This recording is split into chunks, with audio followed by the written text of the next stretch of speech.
Hola, ¿qué tal a todos? Bienvenidos a mi canal. El día de hoy vamos a hablar acerca del origen del arte. No es acerca del origen, o sea, del principio de los tiempos o algo así, sino más bien el origen del arte, cómo lo concebimos en la modernidad. Esto tiene que ver también con el video que subí anteriormente, La filosofía de las emociones, donde trato un poco de cómo las emociones se han concebido en Occidente y cómo las emociones han representado un dualismo con respecto a la razón. Y bueno, quiero hablar primero acerca de a qué me refiero con el origen del concepto moderno del arte.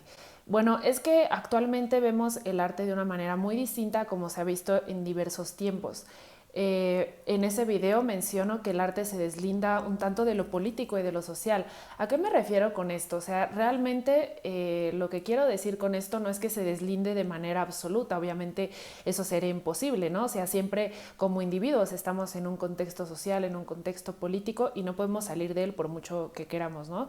Incluso se va a reflejar en nuestras ideas, en nuestra forma de ser, incluso en esta sociedad tan individualista que nos trata de vender la idea de que somos libres, ¿no? En el sentido absoluto de la palabra, que no es así.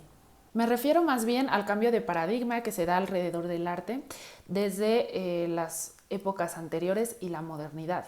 Anteriormente el arte tenía un sentido muy diferente, que era expresar los ideales de una comunidad, expresar la religión, expresar como las historias y las narraciones que le dan una cohesión o un sentido, ¿no?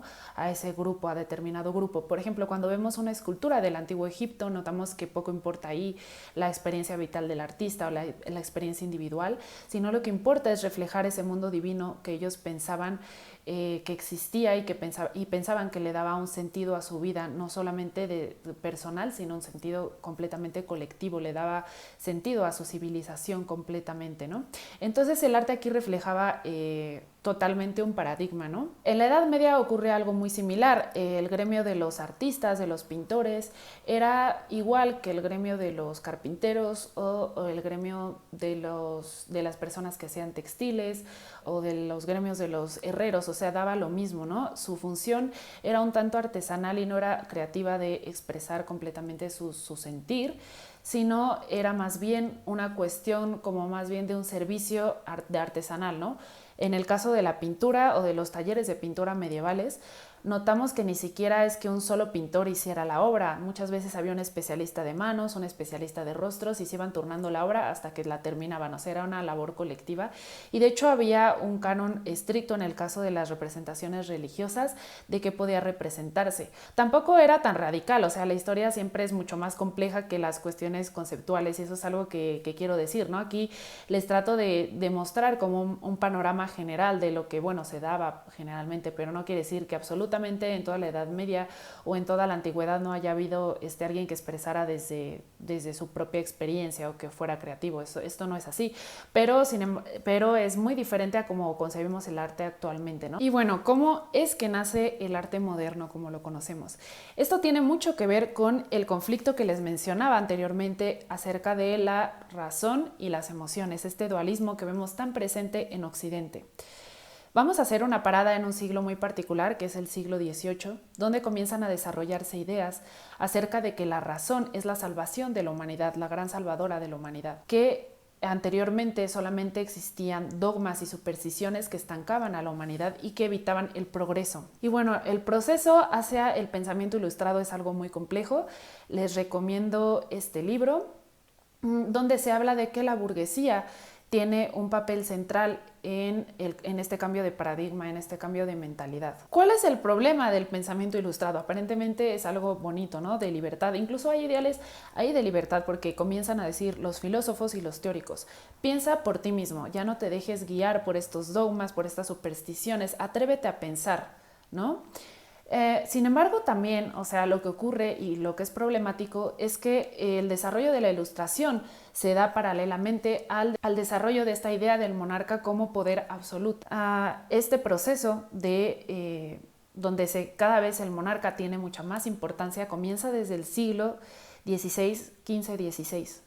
En estos momentos los monarcas comienzan a tener cada vez más relevancia y en el siglo XVIII comienzan estas ideas de que el rey va a ser el único poder. Vemos esta frase súper interesante de Luis XIV que dice el Estado soy yo. O sea, Ya no necesito que haya otros poderes, yo soy el que toma las decisiones y el que toma las riendas de mi estado. Esto comienza también a ser un conflicto político porque estos ideales de libertad ilustrados comienzan a un tanto a pervertirse, ¿no? Comienzan a ser estas ideas de una superioridad y casi una elección divina hacia determinado monarca, ¿no? Vemos que las épocas son muy complejas, no es que en la ilustración de pronto la razón haya tenido como todo el protagonismo, ¿no? Vemos que pues está también esta parte de la elección divina hacia el rey. Y siempre que haya un poder bastante fuerte y aplastante, también surge el hombre rebelde, el hombre que se rebela ante ese poder, que se rebela ante el pensamiento dominante. En el caso de las artes había unos paradigmas y unos cánones bastante estrictos, ¿no? Acerca de cómo se debían hacer las cosas. Lo vemos reflejado en la estética de la época con el neoclasicismo, o sea, vemos líneas bastante rectas, súper racionales, todo blanco, todo sin color, donde la emoción trata de reprimirse porque la emoción es algo secundario, algo que no tiene tanta importancia en esta época. Entonces se busca lo sobrio y es una contraposición con el barroco, que es totalmente sensible, que es totalmente sensual, está muy relacionado con el impacto hacia los sentidos. Entonces el neoclasicismo busca estas líneas rectas, esta idea de, bueno, hay que dejar la emoción a un lado porque la razón es mucho más importante. El romanticismo entonces surge como un movimiento de rebeldía. Vamos a oponernos a este pensamiento racionalista que no nos deja realmente ser libres, ¿no? Aparentemente nos liberamos de las emociones y somos capaces ahora de pensar por nosotros mismos, pero en realidad también no nos estamos dejando ser libres, porque el ser humano también es emocional, es un ser emocional, no solo racional. Entonces el romanticismo surge como un movimiento de oposición. En este movimiento de oposición comienza a resaltarse la figura del genio y del individuo por sobre la idea colectiva. Comienza a buscarse romper con todos estos cánones que no dejan expresar realmente al artista. Surge esta idea del artista como el que se expresa a través de sí mismo, ¿no? Y que ya no necesita de estos cánones o de estas reglas tan estrictas. En esta época comienza a exaltarse lo salvaje. Ya no buscamos que el hombre sea un ser totalmente seco y totalmente frío, sino ahora queremos que el artista sea un ser salvaje, como que saque esta parte animal que tiene dentro de sí mismo para expresar y para hacer su obra. Los paisajes de la naturaleza comienzan a ser cada vez paisajes más desordenados, donde hay tormentas, donde hay grandes vientos, donde están esas fuerzas de la naturaleza que no podemos controlar. En este momento, en esta contraposición con el pensamiento ilustrado, en esta exaltación de la emocionalidad, surge la inquietud por la estética, surge también la inquietud por lo sensible. Anteriormente no habíamos visto este término estética en las inquietudes filosóficas. Fue en el siglo XVIII, a finales del siglo XVIII y principios del XIX, cuando comienza a tener una relevancia fundamental la estética por estas ideales del romanticismo. Tiene mucho que ver el romanticismo con el nacimiento de la estética y con el nacimiento del arte moderno. Entonces, en el video anterior, cuando hablo de que el arte se deslinda un poco de lo político y de lo social, me refiero no tanto a una cuestión absoluta que se deslinde, sino que comienza a ser una expresión individual y tú ya no necesitas estas reglas, ponerte de acuerdo con alguna persona de una jerarquía superior para ver qué puedes expresar y qué no, para ver qué es lo que se debe decir y lo que no, sino comienza a ser algo más libre. El arte se independiza más bien, se independiza y comienza a tener una importancia central por esta cuestión de la importancia de lo sensible. Entonces es muy bonito y muy interesante cómo Occidente en este punto de su historia comienza realmente a cuestionarse si la razón puede resolver los problemas del mundo. Es el único camino, la razón, lo racional es tan importante como aparenta.